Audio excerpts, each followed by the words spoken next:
Tiago capítulo 3. Irmãos, estamos vendo aí a vida no reino de Deus.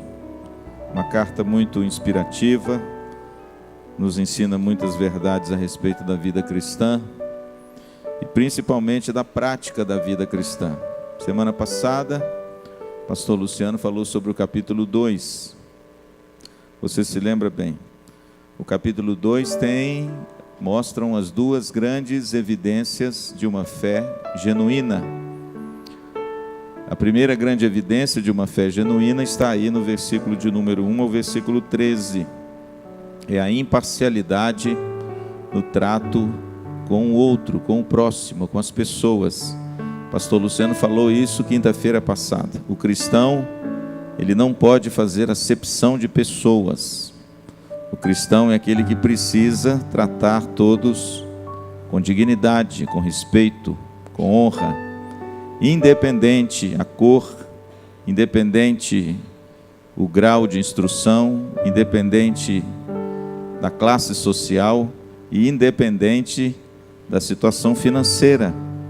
Você viu semana passada que eu falei sobre aqueles que estavam dando honra às pessoas que tinham dinheiro e que estavam tratando com desdém as pessoas pobres, que não tinham. E Tiago então trata de forma muito bonita, no capítulo 2, a partir do verso de 1 a 13. Essa é a primeira evidência que a Bíblia nos aponta, a imparcialidade no trato com as pessoas. A segunda evidência está aí no versículo 14 ao versículo 26. A segunda evidência de uma fé genuína. Qual é, pastor? As boas obras. As boas obras.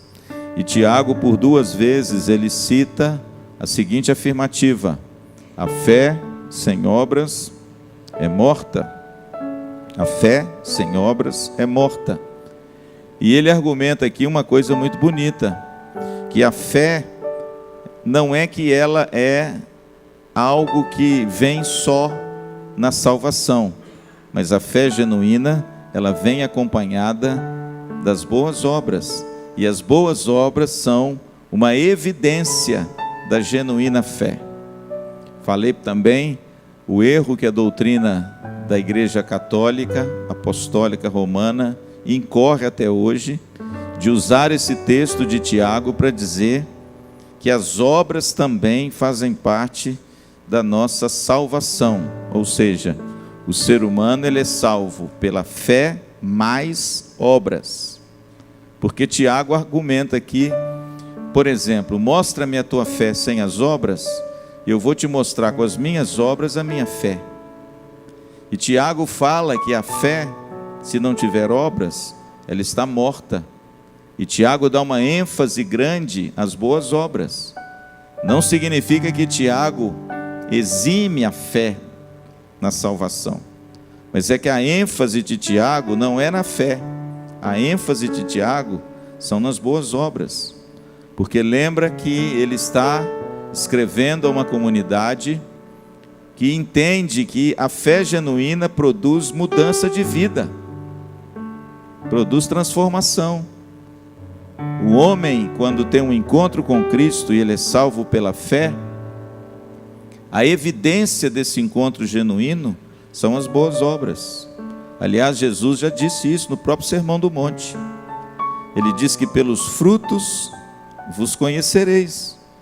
E o fruto nada mais é do que isso, de uma vida transformada e de uma vida agora cujas boas obras testemunham essa fé genuína que é a fé salvadora. Tiago argumenta isso do versículo 14 ao versículo 26. E aqui ele cita três exemplos. Pastor Luciano disse isso. Primeiro, ele cita o exemplo dos demônios. Que exemplo esquisito, né? Mas ele cita o exemplo dos demônios. Por exemplo, lá no versículo 19, ele diz assim: crês tu que Deus é um só? Fazes bem. Até os demônios creem e tremem. Pastor, por que ele usa o exemplo dos demônios? Para provar que os demônios, de certa feita, também creem em Jesus. Para ele provar que a fé sozinha não é garantia de salvação. A fé, para ser salvadora, tem que conduzir a pessoa às boas obras. E é o que os demônios não têm, né? E aí Tiago usa essa argumentação muito bonita. Ele diz, olha, os demônios creem, mas a fé, entre aspas, que eles têm em Jesus, não é uma fé salvadora. Por quê? Porque a fé não transforma os demônios em seres angelicais. Eles sabem quem é Jesus, conhecem a Cristo, mas eles continuam no seu estado caído. Por quê? Porque a fé deles não é uma fé salvadora. Depois, você pode olhar comigo, ele usa o exemplo de Abrão. Ele diz que Abrão foi justificado também pelas obras, mas não que as obras salvaram Abraão, mas sim porque a obediência de Abraão testemunhou a sua fé. E ele cita, de forma muito bonita, o texto que Abraão entrega o seu próprio filho, Isaque.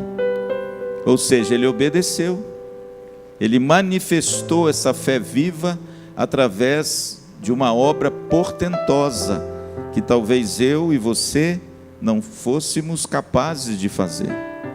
Mas ele creu, e ele agiu segundo a sua fé.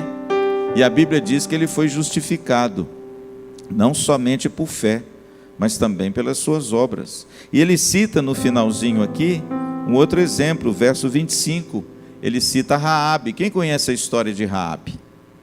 A história de Raabe está lá, no livro dos Juízes, né? No livro de Josué, quando ele foi invadir a terra, a Bíblia diz que alguns espias foram na terra, e eles então usaram a casa de Raabe para poder espiar a terra. E o sinal de que eles subiriam na casa dela e poderiam ficar, né, livre dos inimigos, foi um pano vermelho que ela joga da janela, e aí os espias ficaram tranquilos em ir para a sua casa. E o texto diz aqui em Tiago, versículo 25, que Raabe também foi justificada através das suas obras, quando ela acolheu os emissários de Deus e os fez partir por outro caminho, ou seja, ela ludibriou os algozes, colocando-os num caminho seguro para poderem voltar de onde eles vieram. E a Bíblia diz que Raabe também, ela foi justificada também pelas suas obras, ou seja, Tiago diz que a fé genuína, ela leva a uma mudança, a uma transformação, as boas obras. E essas boas obras evidenciam a nossa fé. É por isso, irmãos, que o mundo lá fora, as pessoas que não compreendem a fé que nós temos em Cristo, eles precisam muito dessas boas obras da igreja. A igreja precisa manifestar isso. Para quem, pastor? Para o mundo lá fora, né? A igreja precisa demonstrar essa prática das boas obras para aqueles que não conhecem a Cristo. Por quê? Porque isso será um sinal de que verdadeiramente nós temos uma fé genuína. Jesus já falou isso no Sermão do Monte. O interessante é que Tiago é um eco, né, do ensino de Jesus. Não se esqueça que o Tiago aqui dessa carta é irmão de Jesus, irmão de carne. E essa carta tem muito do ensino de Jesus nos evangelhos e principalmente no Sermão do Monte. Jesus lá no capítulo 5, no verso 16, ele diz o seguinte: assim brilhe também a vossa luz diante dos homens, para que eles vejam as vossas boas obras e glorifiquem o Pai que está no céu. Pastor, o que Jesus está querendo dizer? A nossa luz ali é o nosso testemunho. O que Jesus está dizendo para os seus discípulos, e de certa feita para mim e para você hoje, é o seguinte: o seu testemunho tem que brilhar diante dos homens, a fim de que eles vejam o quê? A confissão da sua fé? Não, as suas boas obras, e glorifiquem o Pai que está no céu. Portanto, meu irmão, é muito bonito a gente ter um assentimento intelectual a respeito da fé, isso é muito bom. Nós ontem começamos com uma nova turma do centro, né? Mais um módulo para a gente aprender um pouco mais sobre o discipulado. É muito bom, irmãos, a gente aprender teologia, muito bom. O ensino teológico é um ensino abençoador, sabe por quê? Porque ele nos mostra a realidade das coisas de Deus e as promessas que nós temos nele. As doutrinas que as Escrituras expõem são riquíssimas. Nós precisamos conhecê-las. Nós precisamos, irmãos, saber desse assentimento intelectual da Bíblia, que é muito importante. Paulo diz que a nossa fé e o nosso culto é racional. Nós não somos um bando de místicos que de repente vivem ao sabor de sentimentos e visões. Não, irmãos. A nossa fé, ela está fundamentada na história, na revelação de Deus através da palavra de Deus e principalmente de fatos históricos que são comprovados pela história. Portanto, querido, a nossa fé, ela é uma fé que precisa ser burilada, trabalhada no nosso intelecto. Mas, meu amado, a vida cristã vai muito mais do que isso. Você pode conhecer tudo sobre a Bíblia e você pode não ser transformado pela Bíblia. Você pode ser um doutor em teologia e você talvez fale em ter Jesus como Senhor da sua vida. Portanto, querido, a nossa fé, ela transpõe o debruçar intelectualmente sobre a Bíblia e sobre a sua palavra. Pastor, isso é de menos importância? Não, irmãos, isso é muito importante. Mas não é isso que vai fazer diferença no mundo lá fora. O que vai fazer diferença não é o quanto você conhece de Jesus. O que faz diferença é o quanto Jesus habita em você. E Jesus habitando em você, o caráter e a vida de Jesus é manifesto através das boas obras. Por isso, meu amado cristão, ele tem que fazer diferença. Ele não pode ser como o mundo. Ele não pode se igualar às práticas do mundo. Ele tem que temperar o mundo com um sal da palavra de Deus, com a luz do Evangelho de Cristo. É por isso que eu tenho muito medo dessas igrejas que se transvestem de tantas coisas para agradar as pessoas e o mundo.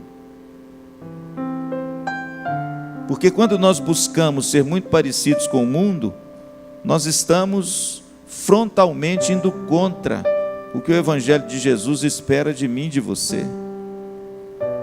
Não é com a nossa semelhança ao mundo que nós alcançaremos o mundo. É exatamente o contrário. É pela nossa diferença. De certa feita, o Evangelho, ele é uma contracultura. Não significa que eu sou inimigo da cultura, mas significa que tem alguns aspectos da cultura do qual a igreja e eu estou inserido, que o Evangelho vai diametralmente contra. E eu não posso, irmãos, me adaptar a essas coisas para eu atrair o mundo. Jesus nunca atraiu ninguém sendo igual a elas. Interessante isso. Jesus atraía os pecadores sendo santo. Olha que coisa, irmãos. As pessoas afluíam a Jesus, não é porque ele era parecido com elas, não. É porque ele era muito diferente. E as pessoas queriam aquilo para elas. Portanto, meu amado, Tiago fala sobre essa fé viva, essa fé que é evidenciada nas boas obras. E no capítulo 3, ele fala de mais uma evidência da fé genuína. E olha que essa evidência é uma evidência muito linda, sabe por quê? Porque foi extraído também do Evangelho de Jesus. Vamos ler? Capítulo 3, versículo de 1 a 12. Eu quero ficar com esse texto rapidamente nessa quinta-feira. Meus irmãos, não vos torneis muitos de vós mestres, sabendo que havemos de receber maior juízo, porque todos tropeçamos em muitas coisas. Se alguém não tropeça no falar, é perfeito varão, capaz de refrear também todo o corpo. Ora, se pomos freios na boca dos cavalos para nos obedecerem, também lhes dirigimos o corpo inteiro.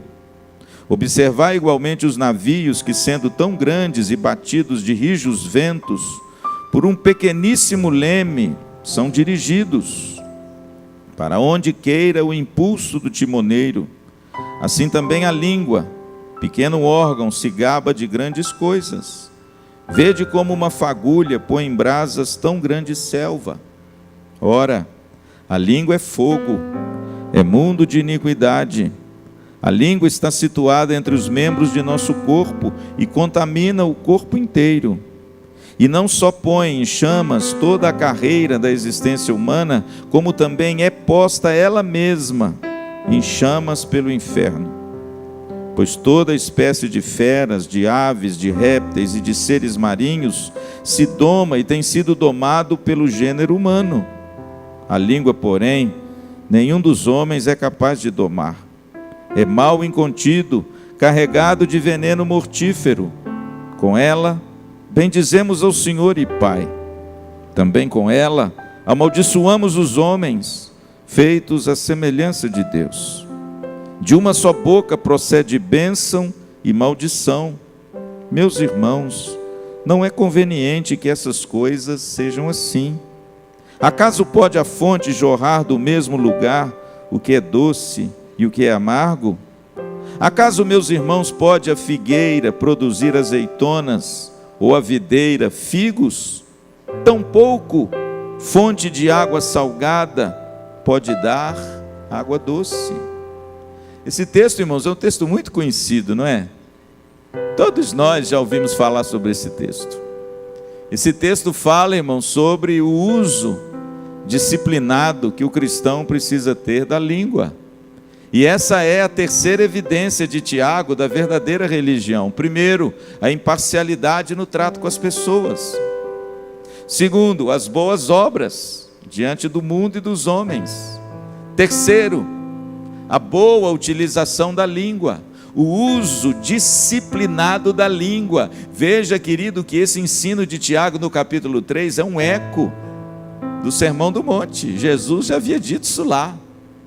Jesus já havia dito que a sua palavra, ela tem que ser temperada com sal, porque pelas suas palavras você será condenado, e pelas suas palavras você será absolvido.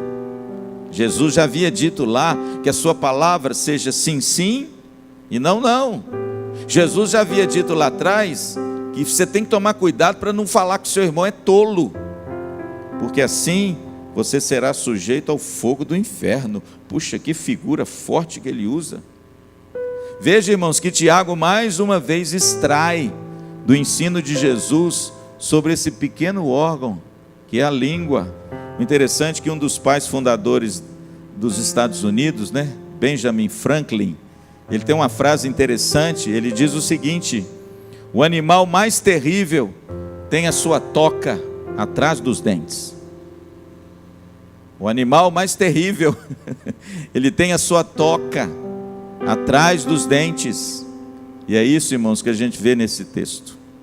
Tiago fala que a língua, ela ao mesmo tempo, ela pode ser um instrumento de bênção, mas também um instrumento de maldição.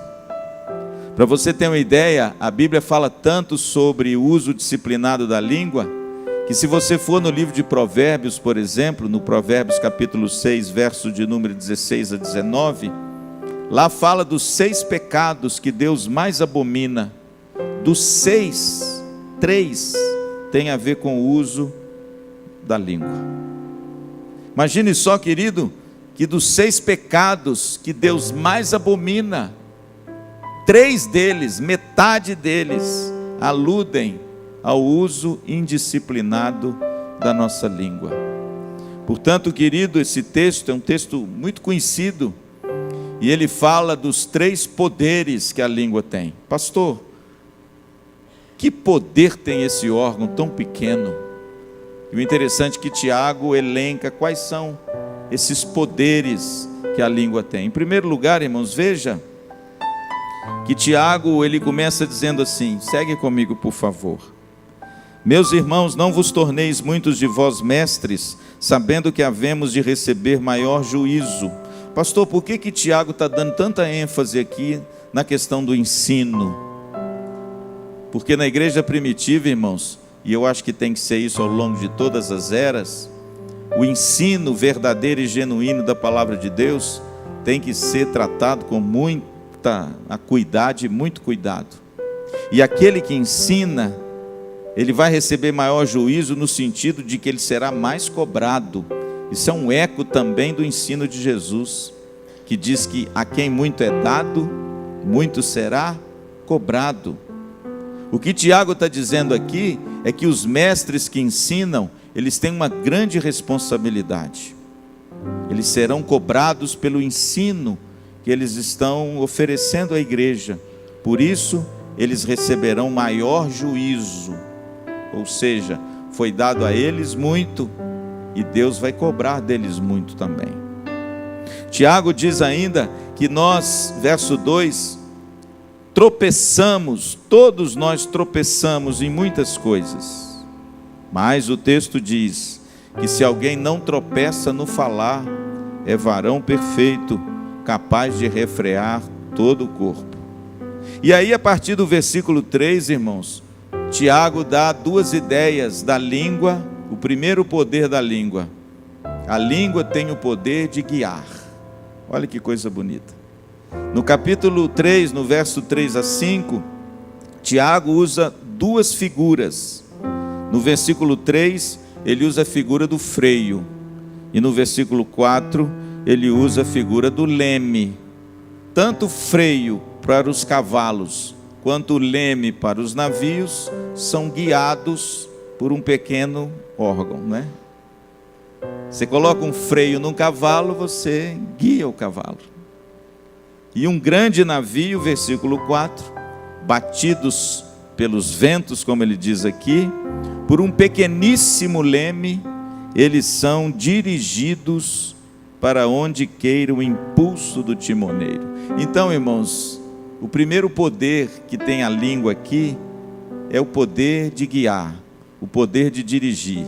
E a ênfase aqui é o seguinte: a língua tem o poder de guiar para o bem ou para o mal. A língua tem esse poder. Ela tem o poder de dirigir a nossa vida e as pessoas que estão ao nosso redor para o bem ou para o mal. Se você der uma olhadinha na história, você vai ver que muitos homens ao longo da história usaram a sua língua para guiar as pessoas para o bem. Muitos homens. Muitos homens na história utilizaram o poder da palavra, da fala, para gerar aí coisas maravilhosas. Eu estou me lembrando, por exemplo, de um, né? Estou me lembrando aqui agora de Martin Luther King. Usou a sua língua para elencar toda uma nação a se levantar contra a segregação racial nos Estados Unidos, a acepção de pessoas, aqui em Tiago 2. Inclusive, Martin Luther King tem um sermão maravilhoso em cima de Tiago 2, exatamente em cima desse texto, dizendo que Deus não faz acepção de pessoas, e nós também não devemos fazer. Claro que lá ele estava falando de pretos e de brancos, né? De negros e brancos. Mas veja que Martin Luther King foi uma voz. Ele usou a língua de forma maestral. Ele pregou sermões inspirados.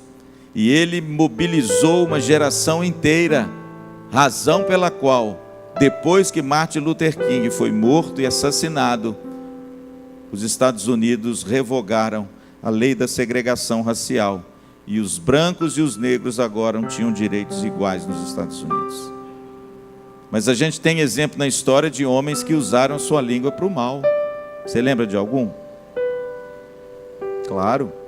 Eu acho que o primeiro que vem na nossa mente é Adolf Hitler. Como esse homem usou o seu discurso, os seus sermões inflamados, mas não para o bem, mas para cauterizar toda uma nação e instigar toda uma nação contra negros, ciganos, contra judeus e contra qualquer raça que não fosse a raça alemã. A gente, quando lê a história de Hitler, a história da Segunda Guerra, eu particularmente tenho alguns livros no meu gabinete, se você quiser lê-los eu te empresto. A história muitas vezes narra só as atrocidades de Hitler contra os judeus, né? Mas não foram só eles não, irmãos. Hitler foi um mentor intelectual de assassinatos em massa de muitos outros povos que não eram judeus. Mas isso a história não fala. Por quê? Porque eram minorias. Eram pessoas que não tinham muita importância. Mas tudo isso, irmãos, aconteceu por causa do poder do quê? Da língua. O discurso de Hitler era tão assim poderoso para o mal, que ele conseguiu contaminar uma nação inteira, enquanto milhares e milhares de centenas de milhares de pessoas morriam nos campos de concentração. A Alemanha aplaudia e, pasmem, a igreja alemã também. Portanto, querido, o primeiro poder da língua é o poder de guiar. E ela pode guiar para duas direções, para o bem ou para o mal. A nossa pergunta é: como nós temos utilizado a nossa língua? Para o bem ou para o mal? O segundo poder da língua que o texto narra é que a língua tem o poder de destruir. Versículo 5 a versículo 8, ele também utiliza agora duas figuras. Olha que coisa interessante. Tiago, ele é muito perspicaz. Ele usa duas figuras para mostrar a língua como o poder que ela tem de guiar: o freio do cavalo e o leme do navio. E agora ele utiliza também duas figuras para mostrar o poder da língua para destruir. Primeiro, ele usa a figura do fogo. Olha que coisa interessante, versículo 5. Assim também a língua, pequeno órgão, se gaba de grandes coisas. Vede como uma fagulha põe em brasa tão grande selva. Verso 6. A língua é fogo, é mundo de iniquidade. A língua está situada entre os membros do corpo e contamina o corpo inteiro. E não só põe em chamas toda a carreira da existência humana, como também é posta ela mesma em chamas pelo inferno. Irmãos, veja que a primeira grande figura que Tiago usa para falar desse poder destruidor da língua é o fogo. Você sabe que o fogo é um negócio assim interessante. Quando pega e quando a coisa é uma coisa que é incendiária, o negócio assim é um rastilho de pólvora. O troço pega, mas pega e acaba com tudo. Grandes incêndios ao longo da história aconteceram, né? Eu mesmo presenciei um grande incêndio em Belo Horizonte, numa fábrica de 2 presbíteros meus. Está aqui o pastor Dalmo, que não me deixa mentir. Coisa impressionante, irmãos, eu já contei isso aqui. Um prédio de 4 andares, toda uma fábrica de sapato e sandálias. Você imagina, com cola, com espuma, material inflamável. Irmãos, essa fábrica pegou fogo, mas assim, em poucos minutos acabou, arrasou tudo. O fogo, irmãos, ele é um negócio perigoso demais. E quando você chega, já não resta mais nada, só cinzas, sujeira e pó. Pois Tiago, irmãos, compara esse poder destruidor do fogo com a língua. Ele diz que a língua, ela pode colocar em risco toda a existência humana. Não é, irmãos, que a sua língua tem o poder, entende, de alterar as coisas pelo que você diz. Mas não, irmãos, a sua língua, ela tem o poder, ela é capaz de ferir as pessoas, de amargar e machucar tanto as pessoas, que às vezes as pessoas não conseguem mais se levantar. Portanto, querido, essa é a primeira grande imagem que Tiago fala da língua. A língua é fogo, ela pode causar um estrago numa família. ela pode causar um estrago num casamento, ela pode causar um estrago numa amizade, ela pode causar um estrago na igreja, ela pode causar um estrago nos nossos relacionamentos, ela pode causar um estrago, irmãos, no nosso círculo de amizades, porque ela tem o poder, um poder destruidor muito grande, para destruir um casamento, destruir uma amizade, destruir um ministério, e deixa eu dizer uma coisa, destruir uma igreja. A língua, irmãos, é fogo. Tiago não diz que a língua é como fogo, dá uma olhadinha na sua Bíblia, ele diz que a língua é fogo. Isso para enfatizar, irmãos, o perigo que é a má utilização e o uso indisciplinado da nossa língua. Aí ele cita um outro exemplo, ele cita o exemplo do veneno, né? Ele fala do veneno, ele usa, verso 8, a língua, porém, nenhum dos homens é capaz de domar, é mal incontido, carregado de veneno mortífero. Olha só, irmãos, a outra figura que ele usa do poder destruidor, primeiro é o fogo, depois é o veneno. E a gente sabe como o veneno destrói, né? A gente sabe como uma pequena gotinha de um veneno causa uma dor terrível. Deixa eu te fazer uma pergunta, você já foi picado por escorpião?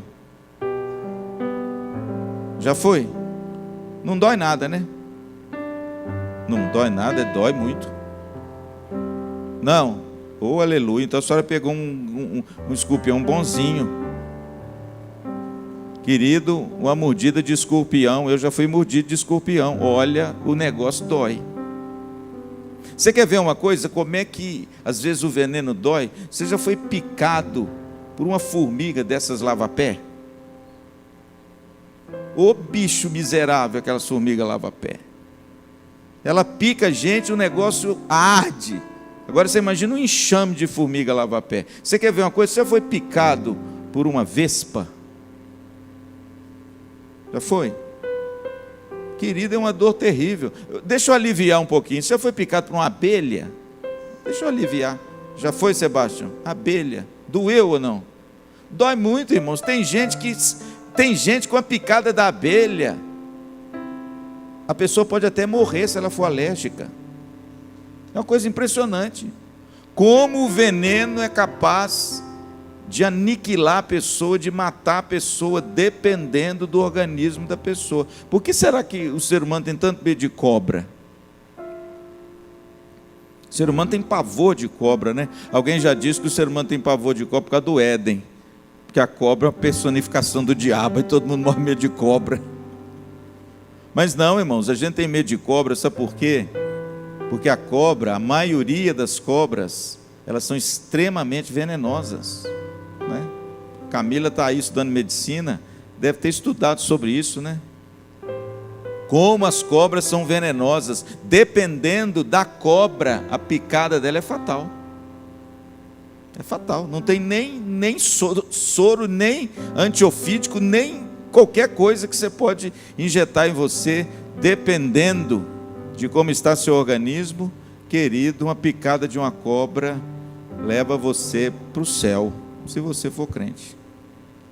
Pois interessante que a língua, irmãos, Tiago compara a língua ao veneno, veneno mortífero.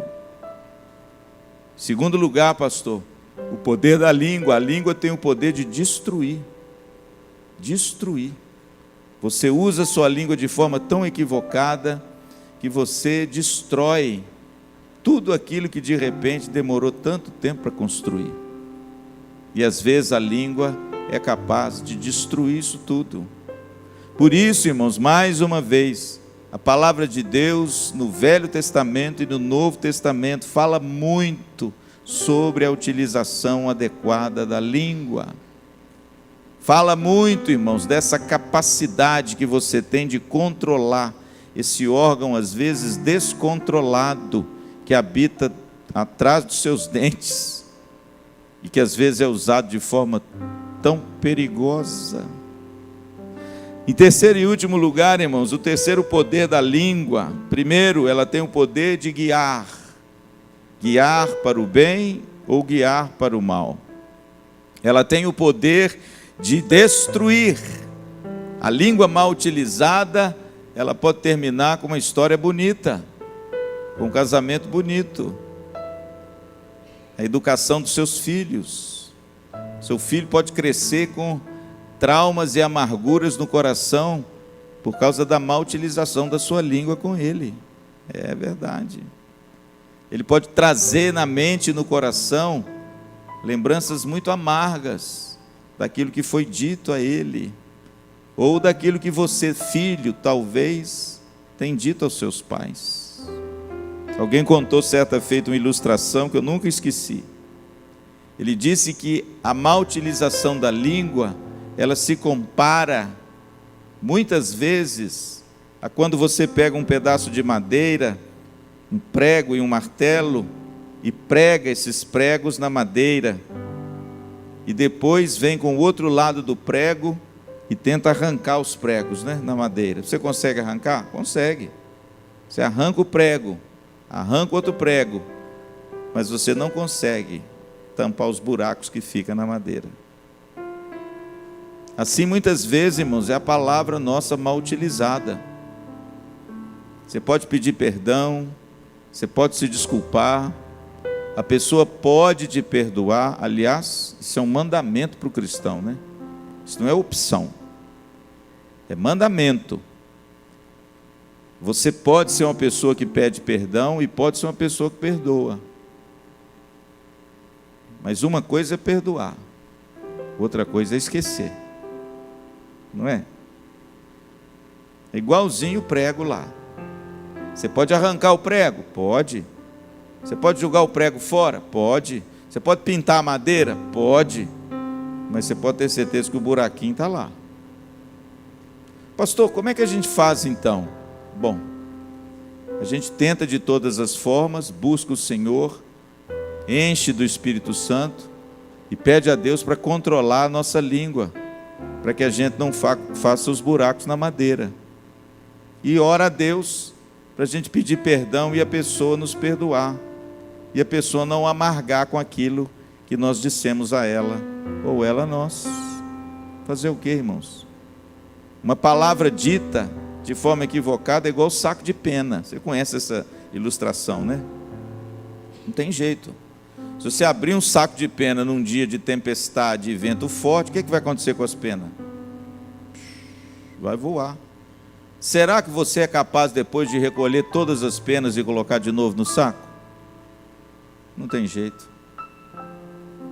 Muitas vezes, irmãos, uma palavra usada de forma equivocada, uma malícia, uma contenda, uma fofoca, uma calúnia, uma difamação, é igual um saco de pena.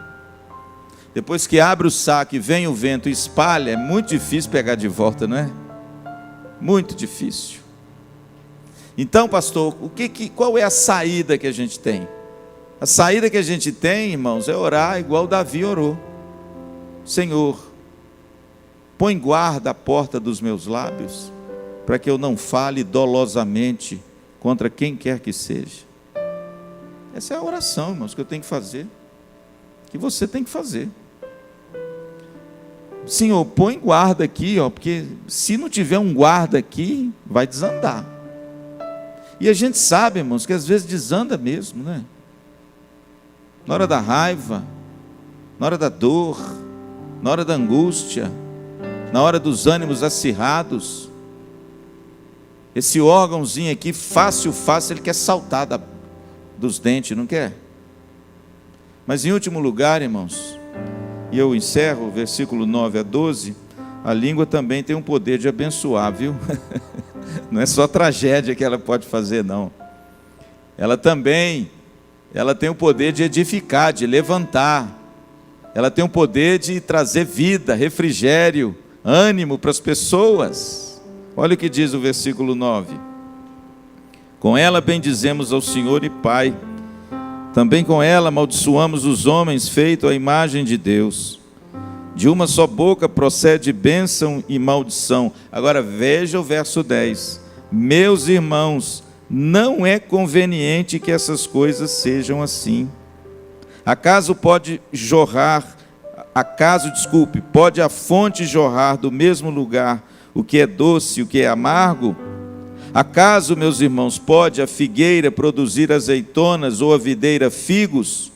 Tampouco fonte de água salgada pode dar água doce. As duas perguntas têm uma só resposta. Pastor, pode uma mesma fonte jorrar água salgada e doce? Não. Pode, de repente, uma figueira, não é, dar azeitona? Não. Sabe o que significa isso? Os lábios de uma pessoa transformada por Cristo tem que ser condizente com a fé que ele professa. Em outras palavras, irmãos, os nossos lábios foram tocados pelo Senhor, e a gente tem que usar com sabedoria e disciplina a nossa língua. Ela tem que ser usada para abençoar e edificar as pessoas, amém? E aqui ele usa duas figuras, olha que bacana. Pastor, quais são as duas figuras que ele usa para mostrar desse poder da língua para edificar, para abençoar, para restaurar e para levantar? A primeira figura, ele usa a figura da fonte, olha que bonito. Ele usa uma fonte de água salgada e uma fonte de água doce. E ele diz, olha, não tem jeito da mesma fonte ter duas águas, e a gente sabe que não tem mesmo. Ou a fonte é de água doce, ou a fonte é de água salgada. Você já nadou numa lagoa, você já nadou num mar, você sabe que não tem jeito de ter meia lagoa, meia mar, meio mar. E aí ele usa essa figura bonita, a fonte de água doce, a jorrar.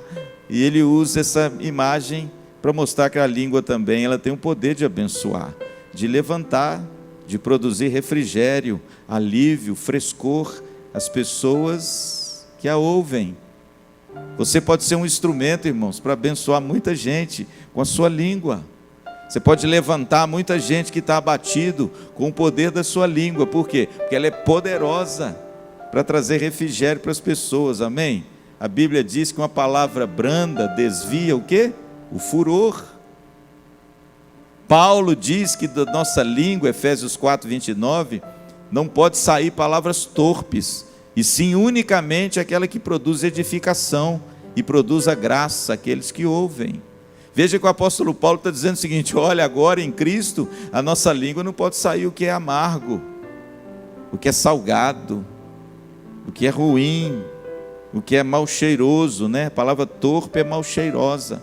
Não, a nossa língua agora é fonte de água doce, clara, limpa, para abençoar as pessoas. Jesus, certa feita, diz, aquele que tem sede, vem a mim e beba. Por quê? Porque Jesus é a fonte, amém? Fonte de água boa, água limpa, água clara, para abençoar a minha vida e a sua vida, irmãos. Como é bom a palavra dita a seu tempo, como diz Provérbios. Como é bom a gente usar a língua, irmãos, para edificar, para levantar, para abençoar, e não para destruir, para denegrir, para corromper, para machucar, para diminuir. E ele usa a figura da fonte. E a segunda figura que ele usa é da árvore, né? Verso de número 12. Acaso pode a figueira dar azeitona ou videira figos? Ele usa a figura da árvore. Engraçado que a figura da árvore, irmãos, quem usou ela foi Jesus. E nesses mesmos elementos aqui que Tiago usa lá em Mateus 7. Ele fala exatamente isso lá quando ele trata dos falsos profetas. Pode, por exemplo, uma videira produzir figo? Pode, por exemplo, uma árvore boa produzir fruto mau?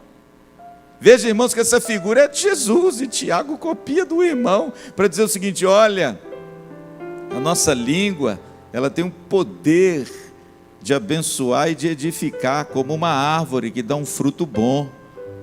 E a árvore como fruto, irmãos, mata a fome, sacia, traz, né, alívio, traz alimento. O fruto é aquilo que a gente precisa colocar para fora, fruto dessa obra maravilhosa que Cristo fez no nosso interior. A figura, irmãos, da árvore é uma figura muito linda, e ele diz que a nossa língua tem que ser como uma árvore, ela tem que produzir coisa boa para as pessoas, para que elas se alimentem daquilo que você diz, daquilo que você fala. Você tem que ser uma pessoa que comunica vida para as pessoas, e nunca, irmãos, uma pessoa que diminui os outros, uma pessoa que produz qualquer tipo de desamor, de desentendimento com quem quer que seja. E ele então termina esse capítulo tão bonito, tão importante, dizendo isso, falando que a língua tem o poder de abençoar, como uma fonte, como uma árvore que dá fruto, que alimenta a nossa vida e alimenta a nossa alma. Portanto, meu amado, vamos cuidar dos nossos lábios. Vamos orar como Davi orou: Senhor, põe guarda à porta dos meus lábios. Vamos ter a nossa língua controlada pelo Espírito Santo. Vamos tomar cuidado quando a gente fala com alguém, o teor da nossa conversa, a maneira que nós conversamos, a forma que nós nos reportamos às pessoas. Vamos compreender, irmãos, que quando Isaías teve uma visão do Senhor, e eu termino com esse texto tão bonito, né? Lá no capítulo 6, quando Deus aparece a Isaías no templo, por ocasião da morte do rei, que era tão amigo dele, que teve um reinado tão longo, a Bíblia diz que Isaías vai para o templo orar, chorar, sei lá, lamentar.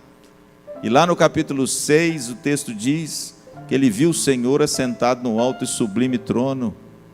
Ele viu a glória de Deus, ele viu os anjos, ele viu a terra cheia da glória do Senhor. E quando ele tem essa visão, irmãos, quando ele vê essa glória, que lá no Evangelho de João diz que ele viu Jesus, olha que coisa linda. Ele viu o Filho, a segunda pessoa da Trindade. Ele viu o Cristo exaltado, Jesus, o Filho de Deus, exaltado. O texto diz que ele diz: ai de mim, ai de mim. E a primeira coisa que ele reconhece, é muito lindo, que ele reconhece o quê? Eu sou um homem de impuros lábios. Coisa interessante, irmãos. E a Bíblia diz que, como resposta à confissão, ao reconhecimento e ao arrependimento desse homem, o texto diz que saiu um anjo do altar como uma tenaz, como uma brasa viva do altar. E a Bíblia diz que tocou a língua, olha que coisa interessante, de Isaías. E o anjo diz para ele assim: purificados estão os seus lábios. Por quê, pastor?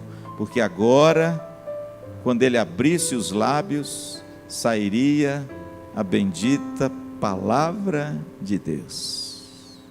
Amém?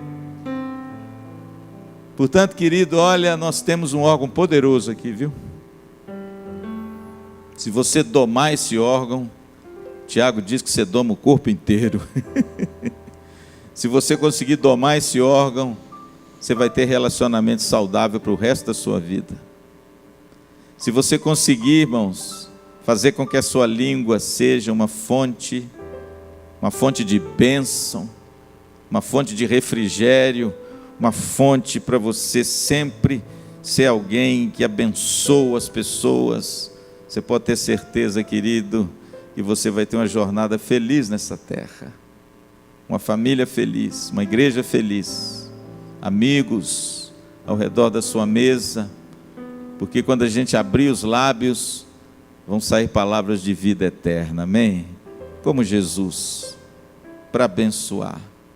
Louvado seja Deus. Que Deus te abençoe, que Deus cuide dos nossos lábios, que Deus purifique os nossos lábios, que Deus tire dos nossos lábios toda palavra vã, tudo aquilo que entristece o Espírito Santo, tudo aquilo que maltrata o meu semelhante, tudo aquilo que fere, tudo aquilo que denigre aquele que foi criado à imagem e semelhança de Deus. Deixa eu contar para vocês uma coisa que aconteceu comigo. Você sabe que o pastor Luciano se converteu aos 27 anos. Eu já era um homem. E eu tinha um linguajar muito vil. Em outras palavras, eu era um moço do mundo. E eu falava muito palavrão. De 5 palavras que eu falava, 3 eram palavrões. Minha boca era muito suja. Eu falava muita coisa que não presta. Claro, lá fora Isso é normal, né? Nos filmes você vê isso acontecer, né? Pois bem, no dia que Cristo me encontrou e me salvou, a primeira preocupação minha foi essa. Quando eu li a Bíblia, eu falei, meu Deus, e agora? Como é que vai ser? Eu entendo agora que a minha língua não é pura, eu falo muito palavrão. Mas pela graça de Deus, irmãos, não é pela força, não é pela violência, não é pelo esforço pessoal, é pela bendita graça de Deus, quando o anjo toca lá e a iniquidade é tirada. Pela graça de Deus, irmãos, Deus conseguiu extrair essas coisas dos meus lábios. Pastor, o senhor é um perfeito varão? Nem eu, nem ninguém. Nem eu, nem ninguém. Perfeito varão é só Jesus. Nós, irmãos, estamos lutando para que quando a gente abre os lábios, saiam palavras de vida e que edifiquem, nunca de morte que destroem. Mas uma coisa, irmãos, eu posso testemunhar daqui, minha filha que está ali, ó, é testemunha, e a minha esposa, elas nunca ouviram um palavrão da minha boca. Nunca. Portanto, querido, olha, é possível o Espírito Santo santificar a sua língua. É possível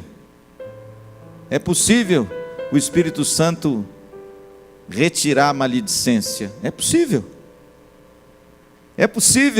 o Espírito Santo transformar o lamento em júbilo. É possível, querido, Ele transformar uma fonte de água salgada em doce. Ele faz isso, amém? Portanto, meu querido, cuide dos seus lábios, cuide da sua língua, use-a com sabedoria. Pastor Dalmo, quinta-feira que vem, vai falar sobre isso. Não é à toa que depois, no mesmo capítulo, a partir do verso 13, ele fala da verdadeira sabedoria e a sabedoria terrena. Logo depois. Por quê? Porque ele linka uma língua abençoada, que diz coisas abençoadas, com a verdadeira sabedoria que provém também de uma fé genuína. Amém?